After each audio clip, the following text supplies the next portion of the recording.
अर्जुन मीना पूछ रहे हैं इसके सिबलिंग के बारे में, बजाज फाइनेंस। इनके पास है 145 शेयर, भाव है इनका 694 रुपए का, और ये भी लंबी अवधि के हिसाब से देख रहे हैं, और बल्कि अभी इसमें थोड़ा सा और जोड़ना चाहते हैं। अगर 800 साढ़े 800 के बीच में मिले या मिल रहा है तो उस बीच में वो जोड़ना चाहते हैं। और इनकी उम्मीद भी इन्होंने बताई है कि 12 से 15% CAGR की है लंबी अवधि में।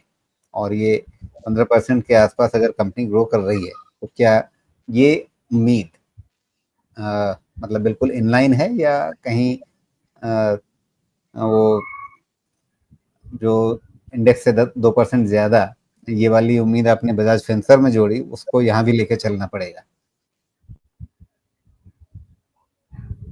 एक्चुअली उसी का ऑफशूट है ना, बिकॉज इसमें मेन होल्डिंग तो बजाज फिंसर का ही है।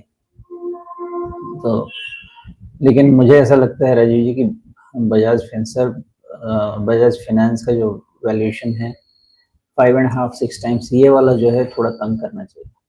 मतलब ये ज़्यादा है। फाइनेंस बजाज फाइनेंस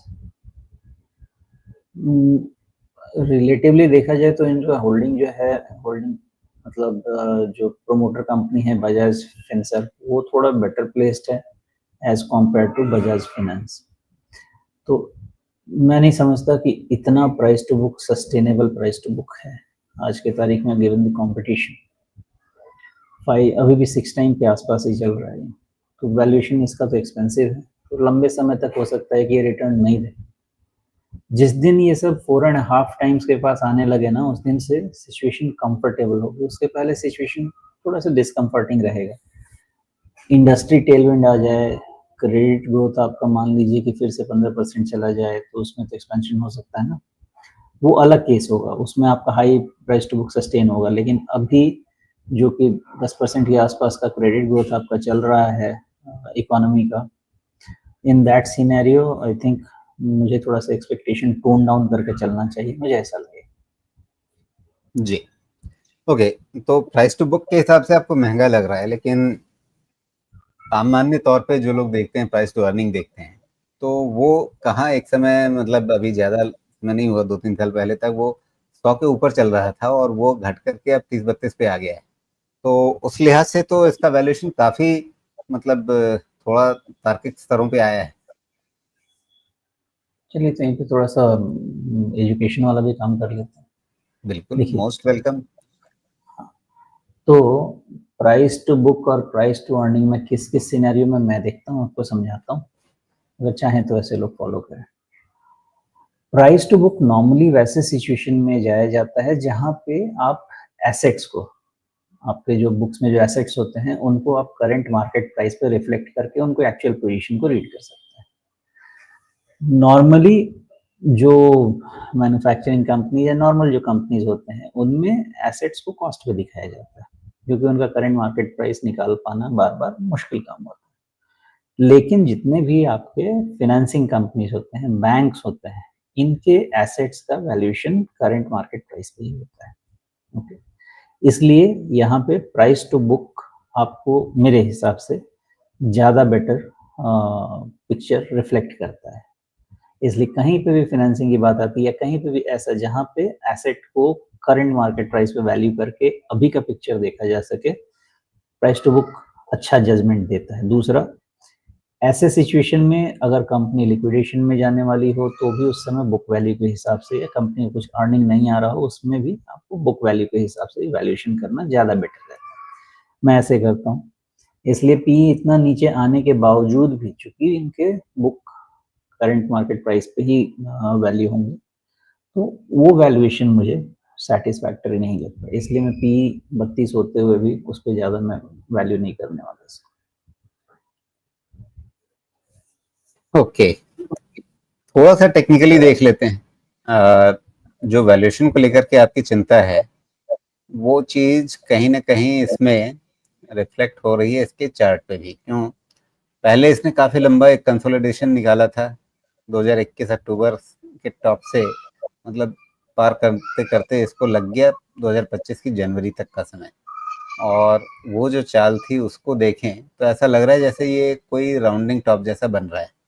तो राउंडिंग टॉप बनने का मतलब क्या, ये भी वही किस्सा जो आप अक्सर कहते हैं कि राउंडिंग टॉप मतलब 50%, ऐसा कुछ हो सकता देखिए है क्या? एग्जैक्ट तो इसको समझाने के लिए काम करता हूँ मैं, वो थोड़ा क्रूड कैलकुलेशन देता हूँ अगर लोगों को चलेगा तो।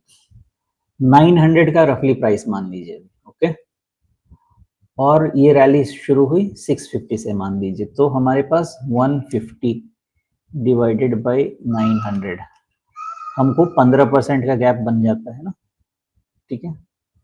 अब इसी को अभी आप जो इसका प्राइस टू बुक वैल्यू है 5.76, ओके, इसको आप वहां पे लेके जाइए, -15 to 20% का आप डाउन साइड ले लीजिए, सॉरी 5.76 माइनस 15%, वहां पे अगर आप देखेंगे जो नीचे था, जैसे मैं क्या कह रहा हूँ बार बार कि जितना प्राइस टू बुक वैल्यू आपको 5 के नीचे होगा उतना रन में सेफ्टी होगा।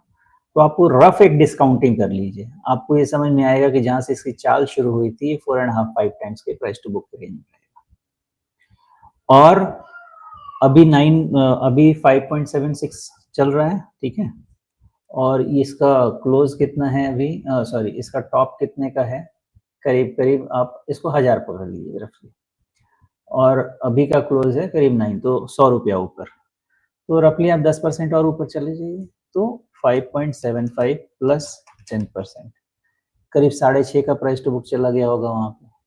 तो देखिए इसीलिए मैं कहता हूँ लोगों को कि ये चैनल पे जब मैं और राजीव डिस्कशन कर रहे हैं, तो इसमें इस चीज को समझिए कि चीजों को देखा कैसे जाता है। मैं रिकमेंडेशन देने तो आता नहीं, लेकिन जो एजुकेशन है मे भी आपको आगे काम कर दे। तो आप देख सकते हैं कि 1000 रुपए के पास करीब करीब ये 6.5 टाइम्स के आसपास प्राइस टू बुक लेके चला गया, जो कि या तो सस्टेन नहीं करेगा या आपका वेल्थ बिल्ड नहीं करेगा। आपके नजर के सामने यही चीज हो सकता है कि मैं जाके किसी विद्यालय में भी पढ़ा लूँ जो यहाँ पढ़ा रहा, और यही चीज आप इस नंबर को आप बेक इन करें नीचे में, तो रफली क्या है कि आप कितना ग्रोथ कर सकते हैं। मान लेते हैं कि अगर ये कोई बैंक होता तो 15% से अपना बुक आराम से ग्रो कर सकता है। अगर एनबीएफसी है तो हो सकता है कि 25%, 30%, 35% पे अपना बुक ग्रो कर ले, बिकॉज उनका रीच ज्यादा वाइड होगा। अगर कोई माइक्रो फाइनेंस वाला कंपनी है तो हो सकता है वो 50% पे जाए, क्यों, क्योंकि एक तो उसका बेस छोटा, प्लस वो गांव में भी घुस के लैंडिंग करके आ सकता है। ये बात और होगा कि उसका एनपीए बहुत हाई होगा, लेकिन ग्रोथ तो हाई ला सकता है ना, एंड देयरफॉर उसको आप ज्यादा प्राइस टू बुक दे सकते हैं, बिकॉज उसका बुक जो नेटवर्थ है वो ज्यादा हाई ग्रो हो सकता है। तो मामला इसी का है कि आप अपने नेटवर्थ को किस रेट पे कितना बढ़ा सकते हैं, that is the reason NBFCs are valued at a higher price to book than banks, pure bank. और उसमें भी देखिए प्राइवेट बैंक आपको पब्लिक सेक्टर बैंक से ज्यादा वैल्यू किए जाएंगे, क्यों, private sector bank aggressive lending करते हैं, सिंपल मैथ है, कॉन्सेप्ट। तो इसको लगा के आप देखेंगे तो एक लिमिट के बाद ग्रो करना मुश्किल होगा, क्या है आपका पॉकेट भी तो फट जाएगा ना फिर। इसलिए ये सब नंबर्स को लेके एनालाइज किया जाए तो एक रफ तो आइडिया मिल जाता है। बाकी ऐसा मैं बिल्कुल नहीं कह पाऊंगा कि ये एकदम सैक्रोसेंट वे है, नहीं ऐसा नहीं, लेकिन एक आपको पिक्चर तो समझ में आ जाएगी।